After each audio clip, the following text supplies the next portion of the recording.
não para. E você faz parte disso. A igreja de Cristo faz parte disso. E quando nós pensamos que o reino de Deus, ele não para, é interessante você pensar na história da igreja. Recentemente a gente estava estudando um pouco sobre a história da igreja, e uma das coisas que me marcou muito foi 2 casos que foram mencionados. Um no ano de 165 a 180 depois de Cristo, quando aconteceu a peste antoniana, era uma varíola. Depois aconteceu uma outra peste em 249 a 262, que foi chamada de peste de Cipriano. Não foi a primeira pandemia que nós enfrentamos agora em 2020. O mundo já passou por muitas adversidades, muitas pandemias já aconteceram. Nessa de Cipriano, 5.000 pessoas morriam por dia em Roma. E era um ataque, na primeira era uma varíola, na segunda os órgãos eram tocados, as pessoas morriam, e o medo tomava conta do coração da população, ao ponto das pessoas pegarem os seus enfermos, o seu pai, a sua mãe, os seus irmãos, e jogarem na rua.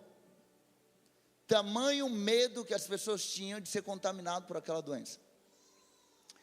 E eu fico pensando, no ano de 2020, eu devo ter feito mais ou menos lá em São Paulo, uns 10 velórios. E era só eu e o pai, eu e a mãe, eu e um irmão. E até hoje eu ouço eles falando assim lá em São Paulo. Às vezes me param no corredor dizendo, se não fosse você lá, eu teria enterrado alguém sozinho.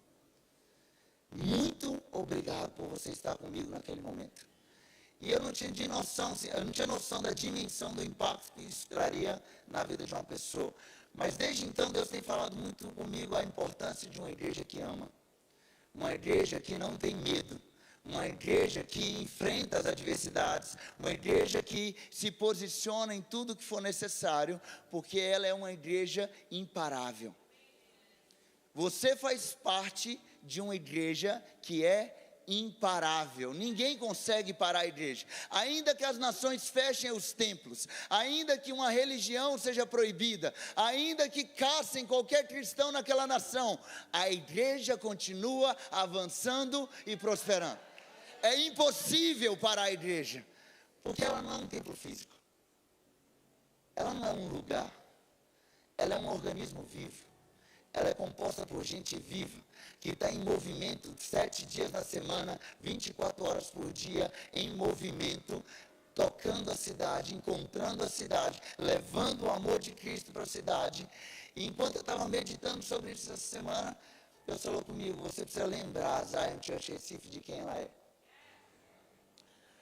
Você faz parte de uma igreja imparável, porque você faz parte da igreja de Cristo.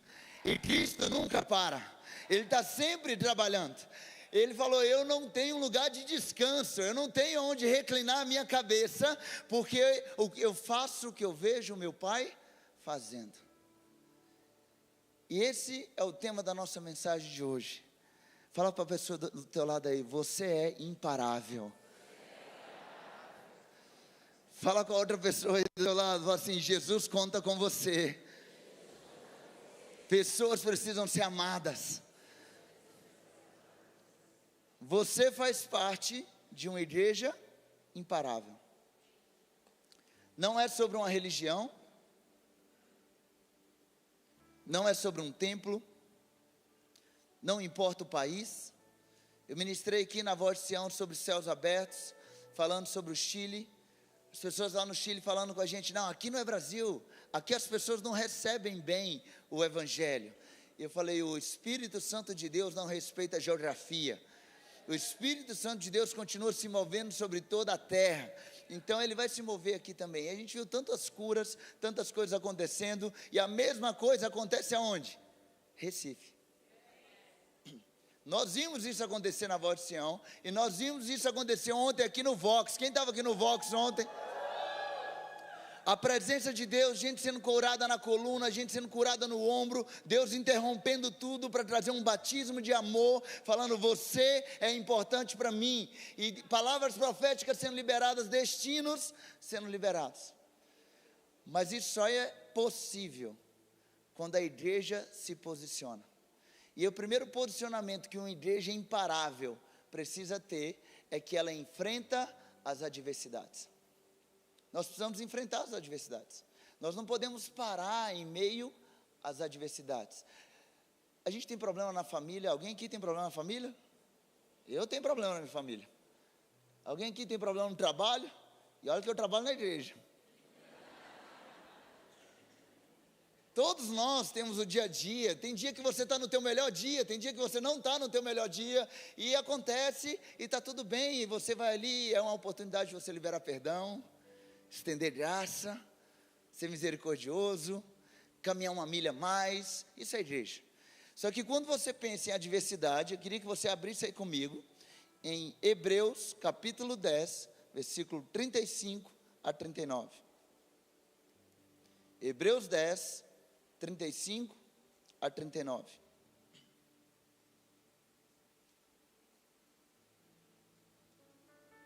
Achou aí? Se você está sem a tua Bíblia, pede a pessoa do teu lado, fala, me ajuda aí, eu vim desarmado hoje. E talvez você estranhe, talvez ninguém nunca te contou isso. Você já parou para pensar por que nós nunca colocamos versículo na tela?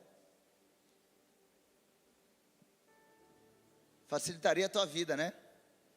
Mas a gente não quer facilitar a tua vida. A gente quer que você abra a Bíblia, você tenha contato com a palavra, porque a gente é uma igreja biblicamente embasada. Então a gente não pode deixar ninguém preguiçoso com a Bíblia. Então cutuca a pessoa do teu lado, deixa de ser preguiçoso. Abra a tua Bíblia e vamos ler a palavra. Hebreus 10, 35 a 39.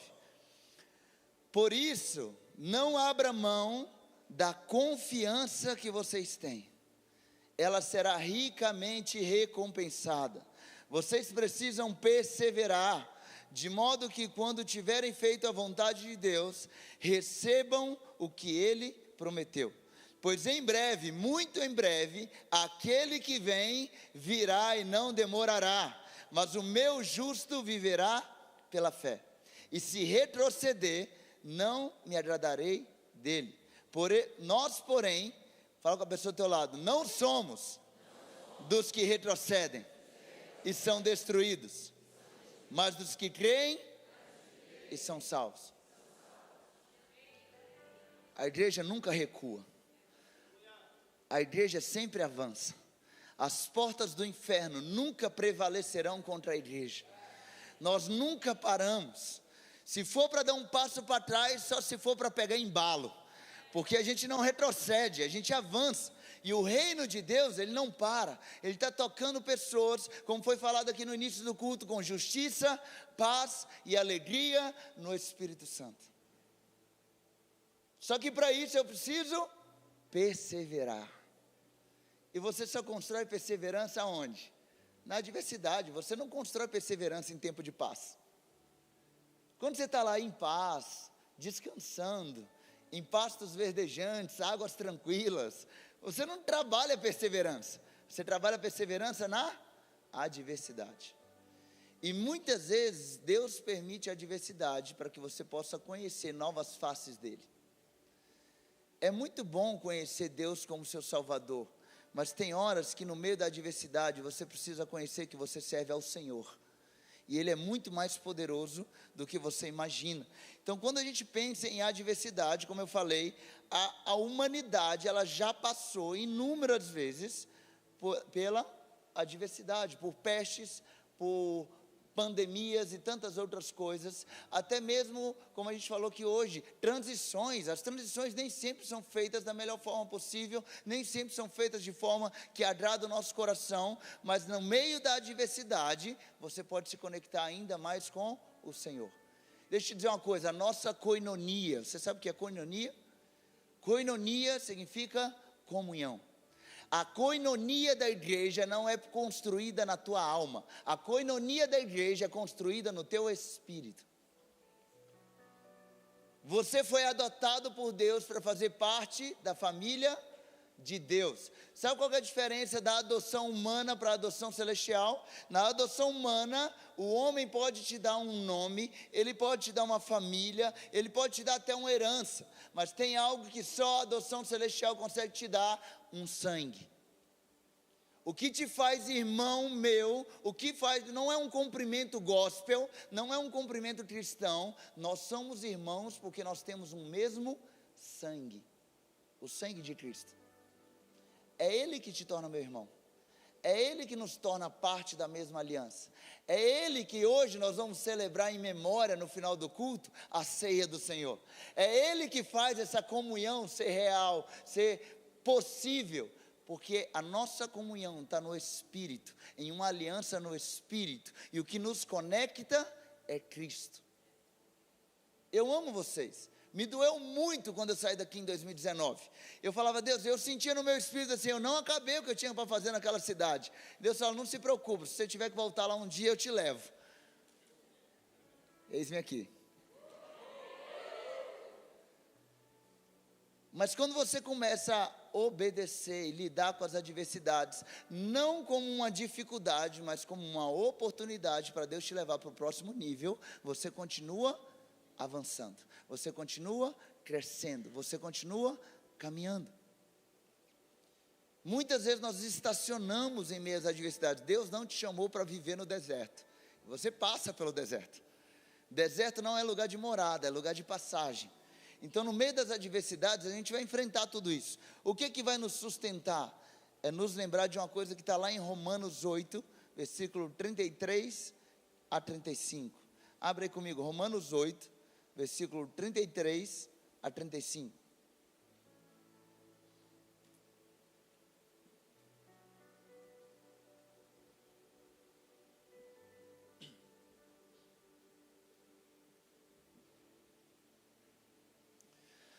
Romanos 8, 33 a 35 diz: quem fará alguma acusação contra os escolhidos de Deus? É Deus quem os justifica. Quem os condenará? Foi Cristo Jesus que morreu, e mais, que ressuscitou e está à direita de Deus, e também intercede por nós. Quem nos separará do amor de Cristo? Será tribulação, ou angústia, ou perseguição, ou fome, ou nudez, ou perigo, ou espada? Nada pode nos separar do amor que está em Cristo Jesus. O amor é o vínculo da unidade, a aliança que nós fizemos no Espírito. Então ele fala: olha, pode vir a fome, eu continuo com Cristo. Pode vir a perseguição, eu continuo com Cristo. Pode vir a morte, veio a pandemia, eu não vou soltar Cristo. Embora eu perdi um ente querido, embora eu passei por uma dor, eu vou entregar essa dor aos pés da cruz, e eu vou para os joelhos dele, e ele vai me curar, e eu vou ser resposta para outros, mas eu não posso estacionar nesse lugar, eu preciso continuar caminhando com ele. Por quê? Porque ele tem planos para você, e ele não quer que os nossos planos morram no meio do caminho. Então o amor é o vínculo que nos coloca posicionados, capacitados para continuar avançando em meio à adversidade, porque no meio da adversidade o que costuma vir? Medo. Mas a palavra do Senhor diz que o verdadeiro amor lança fora todo medo. O amor é o vínculo da paz, o amor é o vínculo da nossa aliança, o amor é o que faz com que estejamos em unidade, é o amor que lança fora o medo para que eu possa enfrentar a adversidade, é a convicção do quanto eu sou amado por Ele, é que me coloca em movimento, porque eu não estou correndo para um destino, eu estou correndo para uma pessoa, porque o meu alvo é Cristo. Essa precisa ser a nossa mentalidade. O teu alvo não é um destino, o teu alvo é Cristo. Muitas vezes a nossa igreja é uma igreja profética, e glória a Deus por isso, mas muitas vezes eu vejo as pessoas aqui, olhando para as suas palavras proféticas, correndo para um destino, quando ele deveria andar em cima das suas palavras proféticas, em direção a uma pessoa, que é Cristo. Porque se você está correndo para um destino, quando você chegar lá, acabou a corrida. E o que acontece quando você chega na faixa ali final da corrida? Você para. Tem muita gente parando no meio do caminho, achando que cumpriu a corrida, quando Deus está falando, continua, não acabou a corrida. Não acabou, mas eu estou cansado, continua correndo. Mas eu estou fadigado, continua correndo, eu estou com você. Eu vou com você nesse processo, até o final, para que você lute o bom combate, você cumpra a tua carreira, e você guarde a fé. Como Deus tem construído dentro de você nesse processo? Perseverança. Como Deus tem construído? Porque se você passou por alguma situação com Deus até hoje, onde foi só sofrimento, você não entendeu o propósito. Deus não é um Deus de sofrimento, Deus é um Deus de sacrifícios, e sacrifícios tem propósito. Tudo aquilo que eu e você passa, a diferença de sofrimento e sacrifício, é que aquela dor tem um propósito. Se você pegar um esportista, um jogador de futebol, um nadador, ele vai estar lá tendo que fazer os treinos, a musculação, ele não pode comer o que ele quiser, ele não pode sair a hora que quiser, ele tem hora para dormir, ele tem tudo para fazer para estar em alta performance. Ele tem que estar ali, disciplinado, para fazer tudo que ele precisa fazer. Por quê? Porque ele tem um propósito. Ele quer ser o campeão. Ele quer colocar o nome dele no hall da fama. Ele quer que o nome dele não seja esquecido, por algum propósito. Agora nós temos um propósito muito superior. O prêmio da nossa soberana vocação, Cristo, a eternidade com Ele. É por isso que eu não posso parar no meio do caminho, porque eu não tenho tempo para parar no meio da adversidade, quando eu estou olhando nos olhos do meu amado, que é o meu alvo, e eu estou falando, eu continuo correndo para o Senhor, eu continuo indo em tua direção, eu não posso parar, eu não posso ficar me distraindo, nem em meio à adversidade, nem em tempos de paz, porque eu tenho um alvo, e o meu alvo é Cristo. Deus está te falando, não para, avança, prossiga, sonhe, continue olhando para Ele, porque Ele está falando, eu estou te esperando aqui na linha final, eu estou te esperando, você corre para mim, você não corre para os homens, você não corre para essa terra, você corre para mim, esse é o teu propósito. E a igreja imparável, ela não pode só ter um posicionamento em relação às adversidades. Abre aí comigo em Marcos 4, 35 a 41.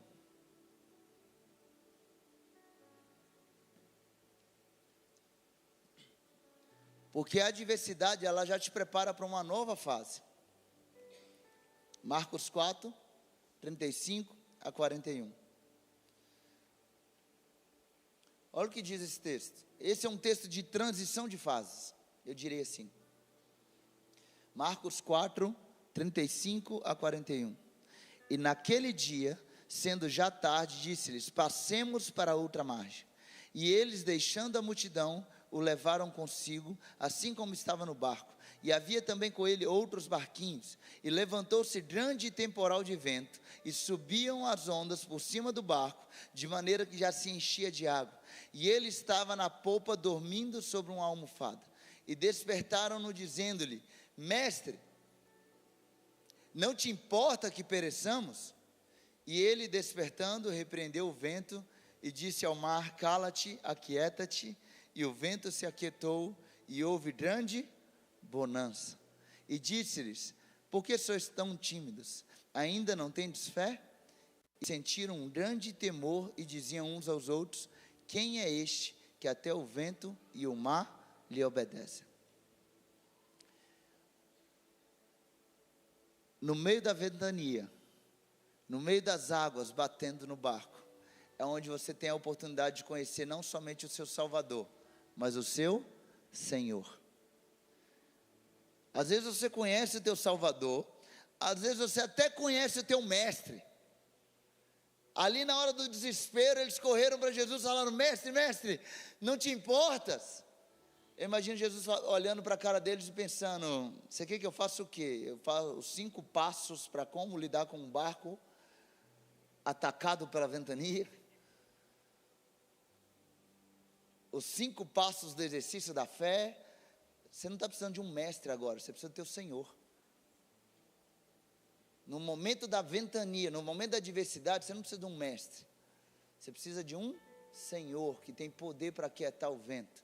tem poder para aquietar a tua alma, tem poder para colocar as coisas no lugar e falar: aquieta minha alma, Senhor, governa sobre mim, governa sobre a minha casa, governa sobre o meu trabalho, governa sobre essa igreja, aquieta toda a ventania, porque o Senhor é soberano sobre este lugar, e Ele precisa ser soberano na tua vida. E uma hora, no meio da adversidade, você tem que parar de chamar pelo Senhor, pelo Mestre, e convidar a presença do Senhor. Você já viu alguma vez na tua vida Ele aquietando as tempestades? Talvez está faltando tempestade na tua vida.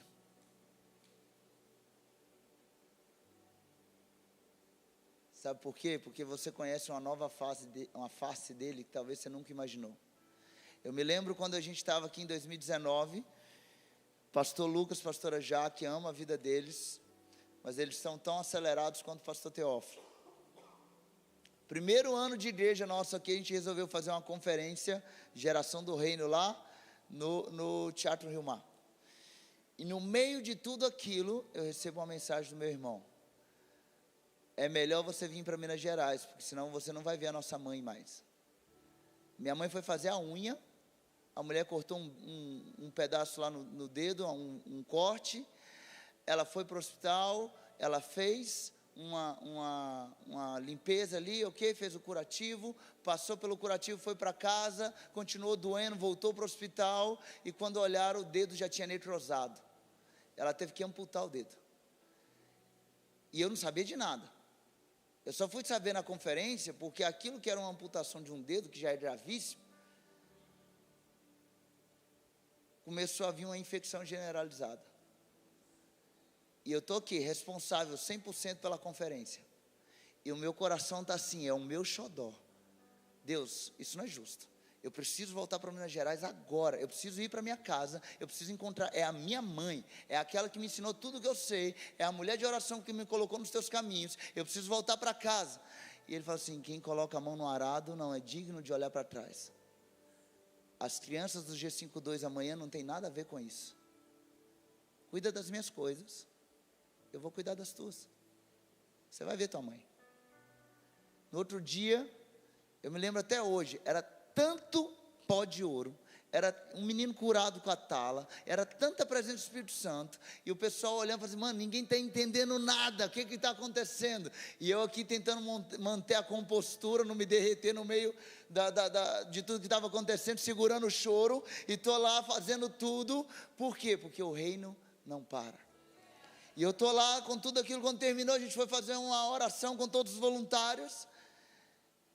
E aí eu viro para eles e falo: deixa eu contar para vocês o que está acontecendo. E aí eu abri para todo mundo. E aí foi um choro só meu, deles, e todo mundo chorando junto, porque isso é família.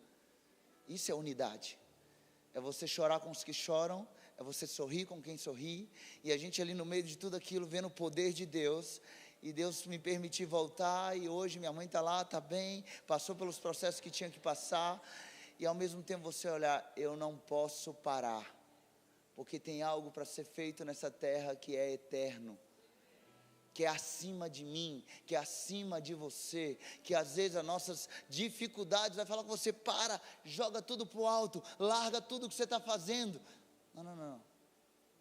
Conheça o soberano no meio da adversidade. Deixa Ele te encontrar no meio do teu barco e trazer paz no teu espírito, trazer paz na tua alma, direcionar o teu destino, botar o prumo de novo para onde você tem que ir, o que você tem que fazer, porque Ele precisa ser Senhor na nossa vida. Não só na adversidade, aí vem a parte talvez mais difícil para nós. A igreja também precisa se posicionar no tempo de paz. Porque existe uma mentira que é contada, e às vezes a mentira, quando ela é contada muitas vezes, ela começa a querer se tornar uma meia verdade, porque mentira não se torna verdade. Peguei você. Mentira não se torna verdade. Mentira é mentira. Se torna um sofisma. É isso que a Bíblia chama, uma falsa verdade. Abra aí comigo em Atos 9:31.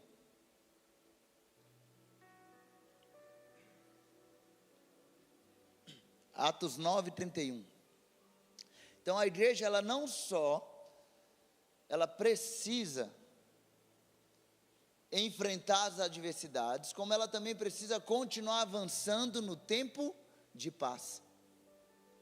E essa falsa verdade que eu estou falando aqui é: a igreja só avança quando tem perseguição. Você já ouviu isso? Às vezes parece que a igreja precisa de perseguição para avançar. Não, uma igreja que precisa de perseguição para avançar é porque ela ainda não entendeu o seu propósito. Uma igreja que precisa de um fator externo para nos colocar em movimento é porque não está sólido aqui dentro. E o que a palavra de Deus está dizendo aqui em Atos 9 é que sim, é possível a igreja continuar avançando mesmo em tempos de paz. Atos 9:31 diz: a igreja passava por um período de paz em toda a Judéia, Galiléia e Samaria. Ela se edificava, encorajada pelo Espírito Santo, crescia em número, vivendo no temor do Senhor. Qual que é o risco que nós temos? O risco que nós temos é de você correr para um destino, e quando você chega no destino, você quer parar. Só que a igreja não para. A igreja sempre avança, e você fica brigando com Deus. Não, Deus, vamos ficar quietinho aqui. Até hoje a gente tem que brigar lá no Morumbi, porque tem a galera da velha guarda da Zion, que fala: nossa, era tão bom quando a gente só tinha assim 200 pessoas, 300 pessoas, não tinha aquele tumulto para estacionar, não tinha aquelas dificuldades, era tão bom, sabe aquele desejo gostoso, aquele saudosismo gostoso. O que não pode virar? Qualquer coisa que se coloque entre o reino e o avanço, Jesus vai ter que tirar. Porque ele continua se movimentando, ele não para. E ele não quer que você deixe de estar com ele, então ele vai te colocar em movimento também. Ele vai falar: eu amo tanto você, mas eu quero parar. Pois é, mas eu te amo demais para te deixar parado, porque eu quero você comigo, e eu estou sempre em movimento. Então você não vai ficar parado, porque você vai vir comigo. Eu vou tocar a cidade, eu vou tocar as universidades, eu vou tocar as escolas, eu vou tocar os hospitais, eu vou fazer o que eu preciso fazer nessa cidade, eu vou levantar uma nova geração de adoradores nessa região, eu vou levantar uma voz profética para o Nordeste, para que possa trazer cura para o Brasil. Ele não vai parar. Agora, cuidado com o tempo de paz. Eu passei uma temporada agora, 3 meses lá nos Estados Unidos, eu e a Milena. Os Estados Unidos é incrível, gente. País desenvolvido, muito bom, tudo na mão, tudo rápido, tudo de muita qualidade, mas eu também vi muita frieza espiritual. Deixa eu dizer, nós não queremos desenvolver o Brasil para cair numa frieza, nós queremos desenvolver o Brasil porque a Bíblia fala: nós precisamos produzir boas obras para que glorifiquem a Deus. O ímpeto de transformação, o ímpeto de reformar uma nação com os princípios bíblicos, não pode ser uma apatia espiritual, não pode ser estacionar na minha caminhada com Deus, precisa ser: eu estou mudando a minha nação e queimando cada vez mais por Jesus. Mas o que eu vi lá muitas vezes não era isso. Eu vi muita gente apática, acostumada. Gostou tanto do tempo de paz? É tão gostoso o tempo de paz. Vamos sentar, vamos desfrutar. Cuidado para você desfrutar daquilo que Deus não está querendo que você desfrute. Esse foi o erro de Adão e Eva. Eles deveriam estar guardando e cultivando e não comendo o que não deveria.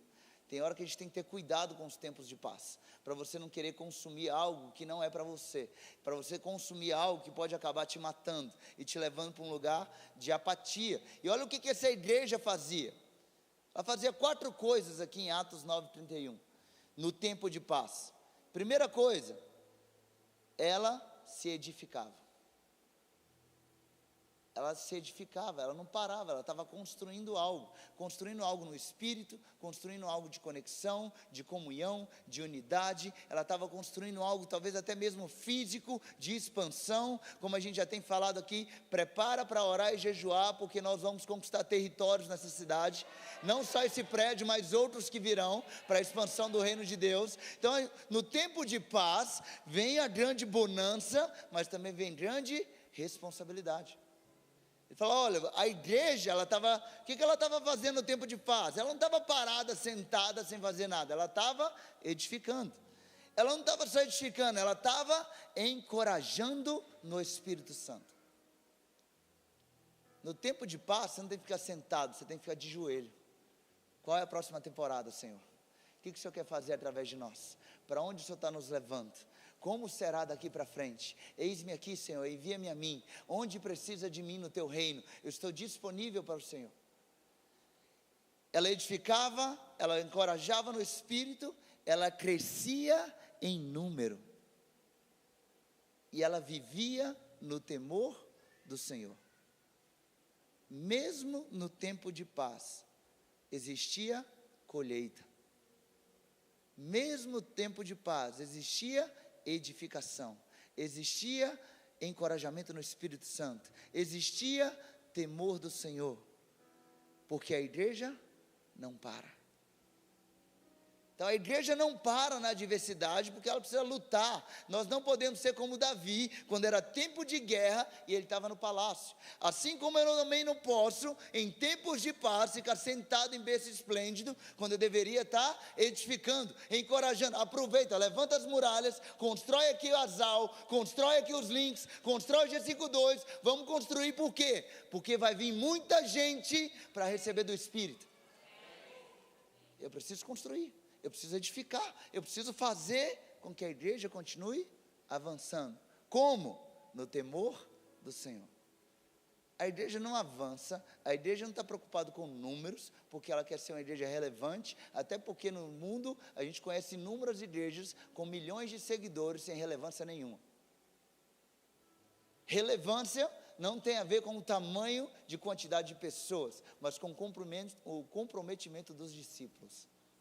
Com a profundidade do teu relacionamento com Deus, com o quanto engajado você é na leitura bíblica, com quão profundos são os teus encontros com o Espírito Santo, o quanto a tua casa anda debaixo do temor do Senhor, o quanto você é justo com a tua empresa, o quanto você leva alegria para as pessoas e é generoso nas ruas, nos links, na igreja, por onde Deus te levar. O que você tem feito com aquilo que Deus tem te colocado na mão? Você tem edificado algo no tempo de paz?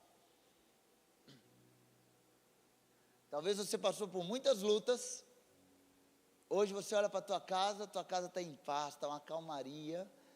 E você está assim, acabou. Agora descanso. Começa a construir.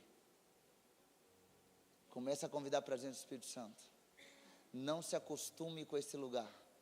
Esse não é o lugar que Deus vai te manter aí, porque se você quer andar, se tem um dos livros que eu mais amo nessa casa, chama-se Nuvem de Glória. Se a nuvem move, Israel movia. Se a nuvem parava, Israel parava. A paz de Israel não estava num tempo nem num lugar, estava numa pessoa, a presença de Deus. E se Deus está em movimento, e eu quero a presença dEle, eu quero a paz dEle, eu quero a proteção dEle, eu preciso estar em movimento. Fala com a pessoa do teu lado aí, não para. Tem mais de Deus para você. O nosso último ponto hoje.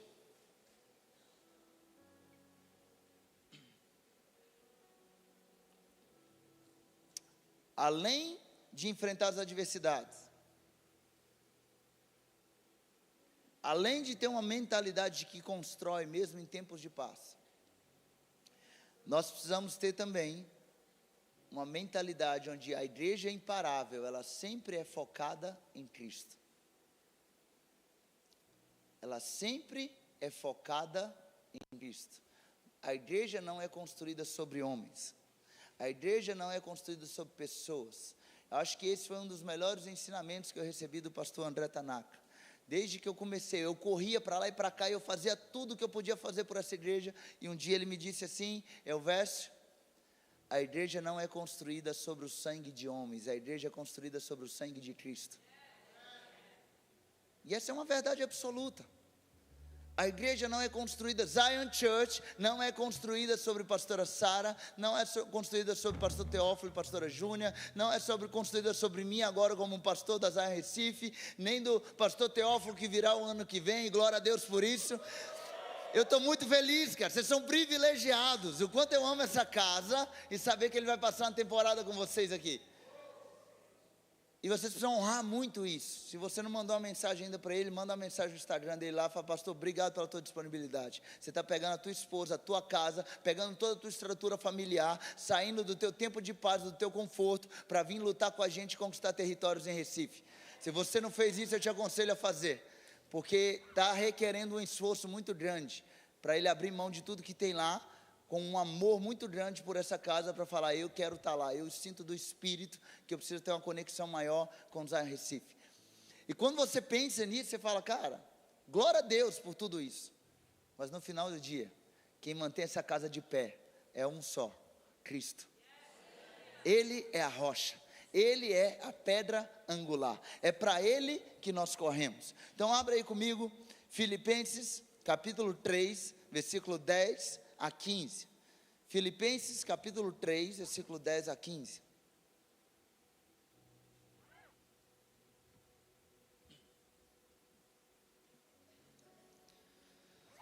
Olha o que diz esse texto, Filipenses 3, versículo 10 a 15. Olha como o apóstolo Paulo começa esse texto: eu quero conhecer a Cristo, o poder da sua ressurreição, a participação em seus sofrimentos, tornando-me com Ele em uma só morte, para que de alguma forma eu possa alcançar a ressurreição dentre os mortos. Não que eu já tenha obtido tudo isso, eu tenha sido aperfeiçoado, mas eu prossigo para alcançá-lo, pois para isso também fui alcançado por Cristo Jesus. Irmãos, não penso que eu mesmo já o tenha alcançado, mas uma coisa faço, esquecendo-me das coisas que ficam para trás e avançando para as que estão adiante, prossigo para o alvo, a fim de ganhar o prêmio do chamado celestial de Deus em Cristo Jesus. Todos nós que alcançamos a maturidade, devemos ver as coisas dessa forma. E se em algum aspecto vocês pensam de modo diferente, isso também Deus esclarecerá. Tua conexão é com o teu pastor, e o teu pastor é Cristo.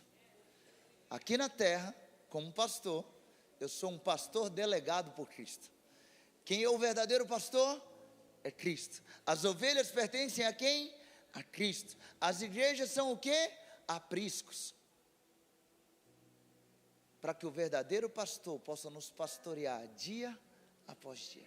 O pastor que se entregou por você, o pastor que deu a vida por você, o pastor que fez aliança com você, o pastor que vai te pastorear eternamente. A igreja sempre avança, a igreja nunca para, seja nas adversidades, seja no tempo de paz, seja em qualquer tempo, em qualquer lugar, ela está focada em Cristo, e Cristo está em movimento. Você está pronto para correr com Ele a próxima temporada? Fica de pé no teu lugar.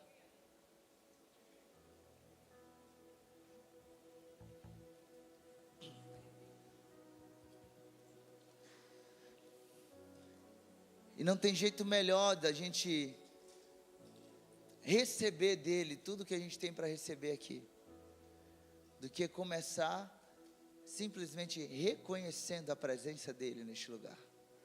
E você sabe por que Jesus está aqui neste lugar? Porque você está aqui neste lugar. Ele falou: eu não habito mais em templos feitos por mão de homens. Ele só vem aqui porque você está aqui, porque eu estou aqui, porque se esse lugar estivesse vazio, ele não viria aqui, porque isso aqui não é eterno.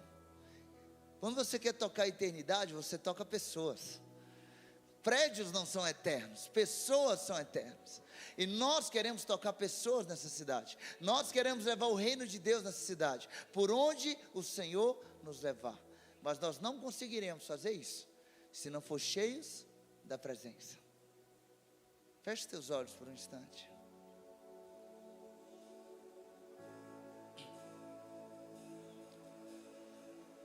Só começa a reconhecer a presença dele neste lugar.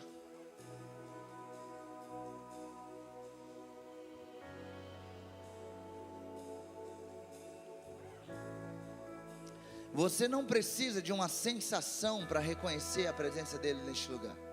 A palavra do Senhor diz que onde 2 ou 3 estiverem reunidos no meu nome, ali eu estarei. O Senhor Jesus diz em Mateus 28, versículo 20: eu estarei convosco todos os dias até a consumação dos séculos. Todos os dias inclui hoje, agora. Ele também disse: eu não vos deixarei órfãos, eu enviarei o Espírito Santo, e Ele estará em vocês e com vocês. Você nunca está só. Você tem alguém do teu lado falando assim, ó: o Espírito Santo não para, continua correndo. Existe uma jornada, existe uma corrida que eu te chamei para correr comigo. Não para, você é imparável, mesmo na adversidade, mesmo no tempo de paz. Não importa, eu sempre estarei contigo. Eu sempre estarei contigo.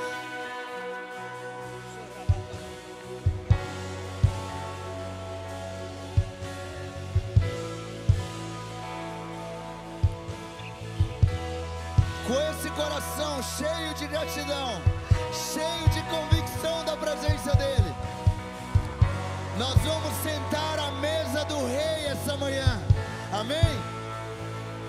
Eu vou te pedir, começando das últimas fileiras para a primeira, você vai seguir a orientação dos nossos voluntários, para que você possa pegar os elementos da ceia, para que a gente possa ter esse tempo de celebração.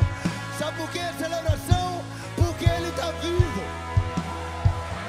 A ceia não é um velório, a ceia é uma festa, porque Ele vive, e porque Ele vive, nós estamos aqui. Então vem com gratidão no teu coração.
A morte não pôde deter ele. E por isso eu e você temos confiança. Confiança que aquele mesmo Espírito que ressuscitou Cristo dos mortos nos ressuscitará. Se você está aqui nessa manhã e você nunca se submeteu ao Senhor de toda a terra, o Senhor está te chamando. Ele quer ser o teu Salvador, o teu Senhor, aquele que te dá vida. Se você nunca entregou a tua vida para Jesus, Ele tem poder para perdoar o teu pecado, Ele tem poder para mudar a tua história, Ele tem poder para te tornar livre de todas as coisas. Nós temos aqui a nossa equipe de ministração do lado esquerdo, aqui também do lado direito. Não deixe de participar desse momento. É a melhor decisão da tua história. Tem alguém aqui que você fala: eu preciso entregar minha vida para Jesus? Glória a Deus, glória a Deus. Vem. Mais alguém está aqui e você sente: eu preciso entregar minha vida para Cristo, eu preciso voltar para os caminhos do Senhor e me reconciliar com o Senhor. Glória a Deus, glória a Deus, glória a Deus. Ele está vivo, Ele está vivo, Ele te ama, Ele te ama.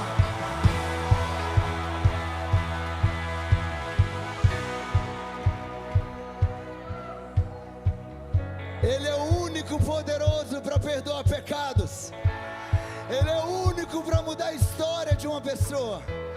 Se você está aqui e precisa se reconciliar com Ele, talvez você estava longe dos caminhos do Senhor, não perca essa oportunidade. Não saia daqui essa manhã sem fazer parte da mesa do Rei.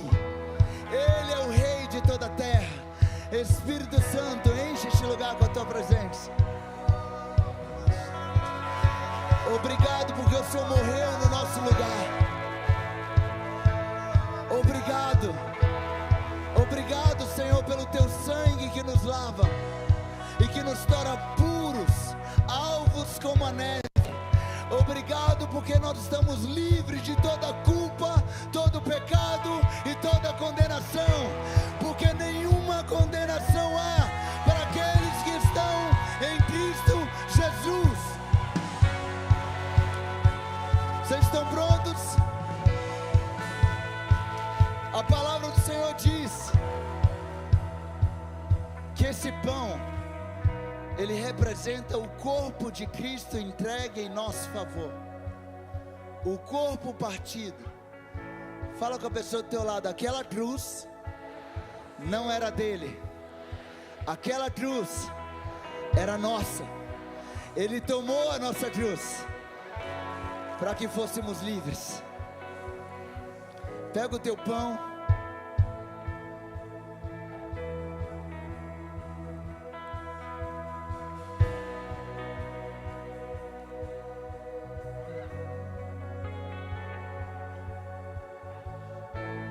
Com muita alegria, mas também com muito temor.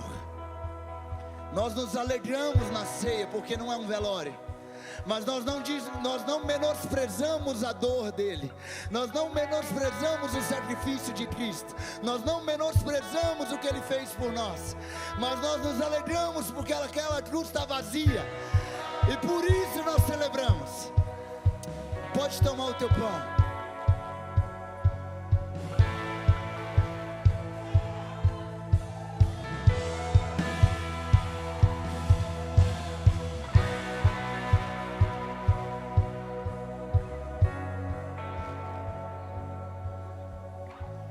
Esse cálice, ele representa o cálice da nova aliança, o cálice da redenção, que simboliza o sangue de Cristo, que te lava, que te purifica.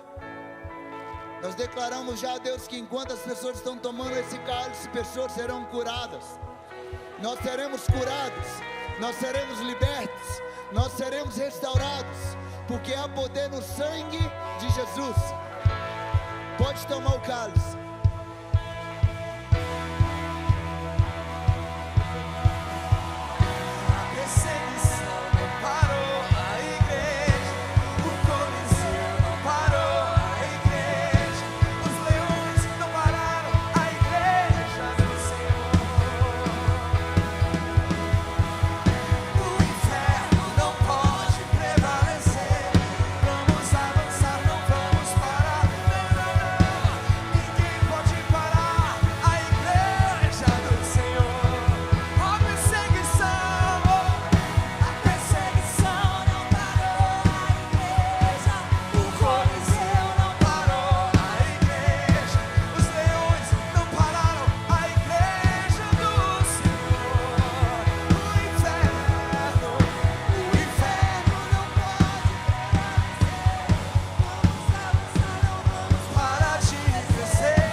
Vocês estão prontos?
De receber. Feche teus olhos. Quero orar por você nessa manhã. Quero liberar uma bênção de Deus sobre a tua vida e sobre a tua família. Hoje eu declaro as bênçãos de Deus sobre você no nome do nosso Senhor e Salvador Jesus Cristo.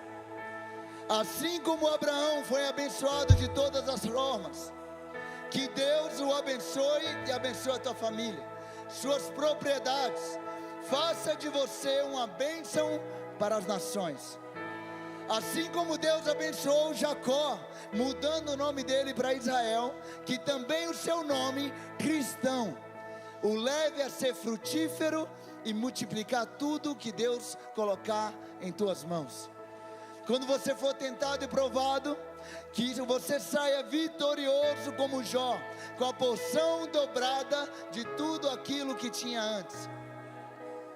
À medida que você cria os seus filhos no temor do Senhor, eu já libero filhos sobre as famílias dessa casa, que eles cresçam em retidão, trazendo honra ao nome da sua família.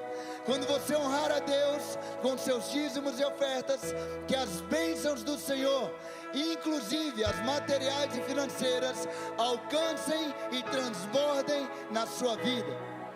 Eu declaro que o devorador será repreendido e aniquilado, que muitos se levantarão e reconhecerão como um filho e uma filha abençoada por Deus.